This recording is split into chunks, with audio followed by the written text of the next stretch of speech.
Hi friends, வீரன் மாறா சீரியலில் இன்றைக்கான ஒரு அட்டகாசமான எபிசோட் பற்றி தான் பார்க்க போகிறோம். அதுக்கு முன்னாடி வீடியோ ஸ்கிப் பண்ணாமல் கேளுங்க. வீடியோ பிடிச்சிருந்தா லைக் பண்ணுங்கள், ரொம்ப பிடிச்சிருந்தா ஃபாலோ பண்ணுங்கள். வாங்க ஃப்ரெண்ட்ஸ், வீடியோவில் என்ன நினச்சுன்னு பார்க்கலாம். மாறன் கடையில் பார்த்தீங்கன்னா ஒரு டிரைவர் வந்து சக்திகிட்ட வந்து கார் சாவி கேட்குறாங்க. அப்போ உடனே சக்தி வந்து சொல்கிறாங்க, இங்கே பாருங்கள், நீங்கள் குடித்த விஷயம் மட்டும் மாறனுக்கு தெரிஞ்சிச்சுன்னா கண்டிப்பாக மாறன் வந்து உங்களை வேலையை விட்டு அனுப்பிடுவாங்க. டேய், நான் கண்டிப்பாக சேஃப்டியாக வண்டியை ஓட்டுவேன்டா, நீ முதல் சாவியை கொடுடா அப்படின்னு அந்த டிரைவர் வந்து சக்தி கிட்ட கேட்குறாரு. அப்போ சக்தி உடனே சொல்கிறாரு, நீங்கள் ரொம்ப குடிச்சிருக்கீங்க, உங்கள்கிட்ட சாவியெல்லாம் கொடுக்க முடியாது. டே, நான் அதெல்லாம் இல்லைடா, ஒரு கட்டிங் தாண்டா குடித்தேன், நீ சாவியை கொடுடா, லோடு லேட்டாக போனுச்சுன்னா ஐயா வந்து திட்டுவாருடா. அந்த பயம் இருக்கிற நீங்கள் எதுக்கு நீங்கள் சரக்கு அடிச்சிங்க அப்படின்னு சக்தி வந்து இந்த டிரைவர் கிட்ட கேட்குறாங்க. அதை எல்லாத்தையுமே வீரா பார்த்தீங்கன்னா பார்த்துக்கிட்டே இருக்காங்க. அப்போ வீரா உடனே சக்திகிட்ட வந்து கேட்குறாங்க, சக்தி என்ன பிரச்சனை அப்படின்னு. அப்போ உடனே சக்தி வந்து சொல்கிறாங்க, அக்கா இந்த டிரைவர் வந்து ஃபுல்லாக குடிச்சிருக்காருக்கா, குடிச்சிட்டு இவர் வந்து லோடு ஓட்ட போகிறேன்னு சொல்கிறாரு. அதனால தான் நான் வேண்டாம், மாறன் எனக்கு தெரிஞ்ச திட்டுவாங்க, உங்களை வேலையை விட்டு அனுப்பிடுவாங்கன்னு சொல்லி அந்த டிரைவர் வந்து நான் அனுப்பிட்டேன்க்கா. மாறன் அண்ணா வந்து எந்த விஷயத்தில் வேணாலும் சமாதானப்படுத்திடலாம், குடிச்சிருந்தா அவங்களுக்கு பிடிக்கவே பிடிக்காது, அதே மாதிரி குடிச்சிட்டு வண்டி ஓட்டினா சுத்தர பிடிக்காதுக்கா அப்படின்னு சக்தி வந்து சொல்கிறாரு. அப்போ உடனே வீரா வந்து கேட்குறாங்க, என்ன சக்தி நீ சொல்கிறதெல்லாம் உண்மையா, மாறனுக்கு வந்து குடிச்சிட்டு வண்டி ஓட்டினா பிடிக்காதா? ஆமாக்கா, மாறன் அண்ணன் குடிச்சிருந்தா கண்டிப்பாக என்ன விஷயம் வேணாலும் பண்ணுவார், ஆனால் வண்டி மட்டும் ஓட்ட மாட்டாருக்கா, அதில் மட்டும் அவர் கரெக்டாக இருப்பார் அப்படின்னு சக்தி வந்து சொல்கிறாங்க. அதை கேட்ட உடனே பார்த்தீங்கன்னா வீரா வந்து ரொம்பவே அதிர்ச்சி அடைகிறாங்க. அப்போ வீரா உடனே நினைக்கிறாங்க, கண்டிப்பாக வந்து பாண்டியன் வந்து மாறன் கொண்டு இருக்க முடியாது, ஏன்னா மாறன் வந்து குடிச்சிட்டு வண்டியை ஓட்டி ஏற்றணும் தானே சொன்னான், கண்டிப்பாக அந்த தப்பை வந்து மாறன் பண்ணியிருக்க முடியாது அப்படின்னு அந்த இடத்துல வீரா வந்து நினச்சிக்கிட்டு இருக்காங்க. அதுக்கப்புறம் பார்த்தீங்கன்னா நேராக வந்து வீரா வந்து அவங்க ஆட்டோவுக்கு போகிறாங்க. அப்போ பாண்டியன் ஓட்டிக்கிட்டு இருந்த ஆட்டோவில் உட்காந்துக்கிட்டு மாறனை பற்றி நினச்சி பேசிக்கிட்டு இருக்காங்க. மாறா, எனக்கு கண்டிப்பாக ஒன்றுமே புரியலடா, இந்த வீட்டை சுற்றி என்ன நடக்குதுன்னே எனக்கு தெரியல, எவனோ ஒருத்தன் மாறனுக்கும் பாண்டியனுக்கும் முன்பாக இருந்துச்சு, அதனால தான் மாறன் வந்து பாண்டியனை கொண்டுட்டான்னு சொல்கிறான். அதே மாதிரி நீனும் நான் ஃபுல் போதையில் இருந்தேன், அதனால தான் பாண்டியனை கொண்டுட்டேன்னு நீனும் சொல்கிற, எனக்கு ஒன்றுமே புரியலடா மாறா, எது உண்மை எது பொய்ன்னு எனக்கு எல்லாமே குழப்பமாக இருக்குது அப்படின்னு வீரா பார்த்தீங்கன்னா அழுது ஃபீல் பண்ணிக்கிட்டே இருப்பாங்க மாறனை நினச்சி. அதுக்கப்புறம் பார்த்தீங்கன்னா வீரா ஓட்டிக்கிட்டு இருந்த ஆட்டோவில் வந்து பாண்டியனோட ஃபோட்டோ இருக்குது. அந்த ஃபோட்டோ எடுத்து வச்சு வீரா வந்து பார்த்துக்கிட்டே இருக்காங்க. அப்போ அவங்க அண்ணனோட பழைய நினைவுகள்லாம் வீராவுக்கு வந்து போகுது.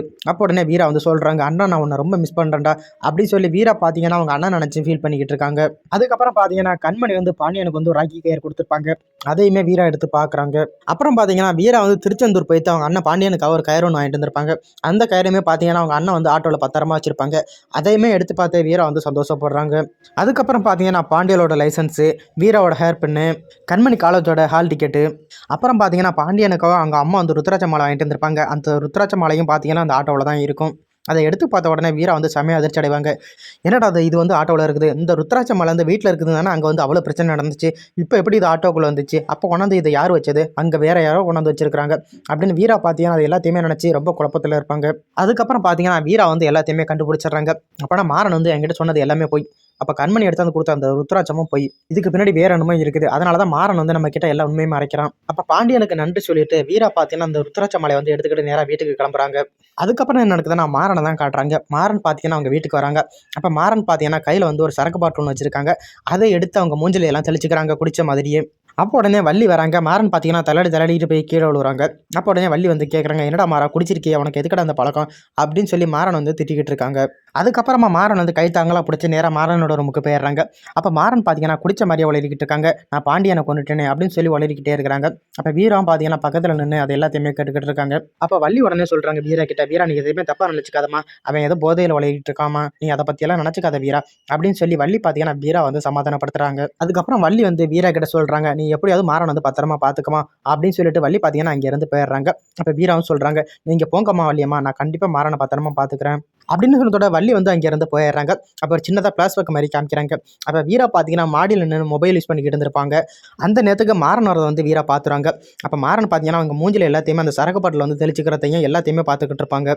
அப்போ மாறன் வந்து குடிச்ச மாதிரியே சும்மா வந்து நடிச்சுக்கிட்டு வரதையும் வீராவுக்கு வந்து எல்லாம் உண்மையுமே தெரிஞ்சு போயிடும். அப்போ உடனே வீரா வந்து நினச்சிக்கிட்டு இருப்பாங்க, மாறன் வந்து குடிச்ச மாதிரியே இங்கே படுத்துக்கிட்டு ஆக்ட் பண்ணிக்கிட்டு இருக்கான், எதுக்காக இதெல்லாம் பண்ணுறான் அப்படின்னு யோசிப்பாங்க. அதுக்கப்புறம் என்ன நடக்குதுன்னா மாறன் பார்த்தீங்கன்னா போதையில் இருக்க மாதிரியே உளறிக்கிட்டு இருப்பாங்க. அப்போ உடனே வீரா வந்து சொல்லுவாங்க, டேய் நடிச்சது போதும் எழுந்திரிடா அப்படின்னு சொல்லுவாங்க. அப்போ மாறன் உடனே சொல்லுவாங்க, அப்போ வீரா ஒரு வேளை கண்டுபிடிச்சிட்டாளா அப்படின்னு போதையிலேயே உளறிக்கிட்டு இருப்பாங்க. அப்போ வீரா உடனே சொல்லுவாங்க, டே மாறன் நீ வந்து சரக்கு அடிக்கலன்னு எனக்கு தெரியும், சும்மா என்கிட்ட நீ நடிச்சுக்கிட்டு இருக்காத, முதல்ல கிளம்புடா. உடனே மாறன் பார்த்தீங்கன்னா எழுந்திரிச்சு உட்காந்துருவாங்க. அப்போ வீரா உடனே கேட்பாங்க, உனக்கு எங்கள் அண்ணனுக்கு ஏதாச்சும் முன்பகம் இருந்துச்சா, அதான் அன்னைக்கே தெளிவாக சொல்லிட்டால, மறுபடியும் எதுக்கு திரும்ப திரும்ப கேட்டுக்கிட்டு இருக்க. ஆமா மாறா, நீ சொல்லது எல்லாரும் கேட்டுட்டு அப்படி நம்பிட்டாங்க மாறா, நீ சொன்னதை கேட்கும்போது எனக்கே ஒரு நிமிஷம் குழப்பம் வந்துச்சு, அது உண்மையாக பொய்யான்னு. அதுக்கப்புறம் எனக்கு எல்லா உண்மையும் இப்போ தானே எனக்கு தெரிய வருது, நீ எதுக்காக என்கிட்ட போய் சொல்லிட்டு இருக்கேன்னு, இப்போ என்ன பிரச்சனை வீரா உனக்கு, இப்போ எதுக்கு தேவையில்லாமல் கத்திக்கிட்டு இருக்க அப்படின்னு வீரா பார்த்து கேட்பாங்க. அப்போ உடனே வீரா வந்து சொல்லுவாங்க, நீ வந்து எங்கள் அண்ணன் கூட சண்டை போட்டு எங்கள் அண்ணன் வந்து அதுக்காக நீ பழி வாங்கிட்ட, அப்படி தானே நீ என்கிட்ட சொல்லிக்கிட்டு இருக்க, நான் உன்னை பற்றி எல்லாமே விசாரிச்சுட்டேன்டா மாறா, நீ அந்த கொலை பண்ணலைன்னு எனக்கு தெரியும், அப்படி இல்லை வீரா, நீ எவ்வளோ தடவை சொன்னாலும் நான் தான் கொலை பண்ணினேன், உண்மையிலே நான் தான் கொலை பண்ணேன், அந்த குற்றப்பழி ஏற்றுக்கிட்டு என்னால் இருக்க முடியல, அதனால தான் நான் உண்மையெல்லாம் சொல்லிட்டேன், தண்டனை அனுப்பிச்சாலும் பரவாயில்ல அப்படின்னு மாறன் வந்து வீரா கிட்ட சொல்லுவாங்க. அப்போ உடனே வீரா பார்த்தீங்கன்னா செமையாக கோவப்படுவாங்க. மாறா, இது வேற எவள்கிட்டயாச்சும் போய் சொல்லிடா, நீ என்கிட்ட எல்லாம் சொல்லிக்கிட்டு இருக்காத, நீ வந்து அந்த கொலையை பண்ணலைன்னு எனக்கு தெரியும், நீ வேற யாருக்காவே அந்த தண்டனையை வந்து ஏற்றுக்கிற, அதை வந்து நீ என்கிட்ட வந்து மூடி மறைக்கிற, அது எதனாலன்னு தான் எனக்கு வந்து தெரியலை. அப்போ வீரா உடனே சொல்லுவாங்க, நீ யாரை காப்பாற்றணும்னு நினைக்கிறியா, கண்டிப்பாக உங்களை வந்து நீ காப்பாற்ற முடியாது, அது யார் என்னன்னு நான் கூடிய சீக்கிரம் கண்டுபிடிக்கிறேன், சார் வந்து ரொம்ப போதையில் இருப்பீங்க, பார்த்து வாந்தி கிந்தி எடுத்துடாதீங்க, தூங்குங்க அப்படின்னு சொல்லிட்டு வீரா பார்த்தீங்கன்னா இங்கேருந்து போயிடுவாங்க. அதுக்கப்புறம் பார்த்தீங்கன்னா மறுநாள் பொழுது விடியுது. வீரா பார்த்தீங்கன்னா அவங்க ஆட்டோ எடுத்துக்கிட்டு காக்கி சட்டை எல்லாமே போட்டுக்கிட்டு போய்த்து ஒரு இடத்துல வந்து நிற்கிறாங்க, மாஸ்க் எல்லாம் மாட்டிக்கிட்டு, கண்டிப்பாக இந்த வழியாக தான் வருவான், இன்னைக்கு கண்டிப்பாக அவன் மாட்டுவான் அப்படின்னு நினச்சிக்கிட்டு வீரா வந்து அவனுக்காக காத்திருக்காங்க. அப்போ அந்த விட்னஸ் பார்த்தீங்கன்னா ஆட்டோவில் இருக்கிறது வீரா தான் தெரியாமல் அந்த விட்னஸ் வந்து ஆட்டோவில் ஏறிடுறாங்க.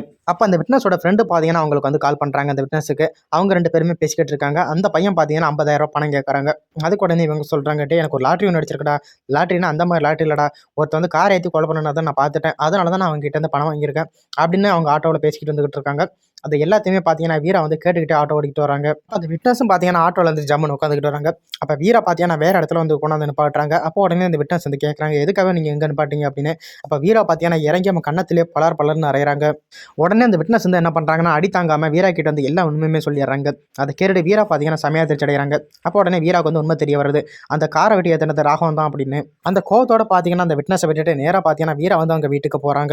டேய் மாறா, வெளியில் வாடா அப்படின்னு கூப்பிட்றாங்க. அப்போ மாறனும் பார்த்தீங்கன்னா வராங்க. உடனே வள்ளி, ராமச்சந்திரன், கண்மணி எல்லாருமே இங்கே வராங்க. இதாங்க இன்னைக்கான எபிசோட். தேங்க்ஸ் ஃபார் வாட்சிங். Bye bye.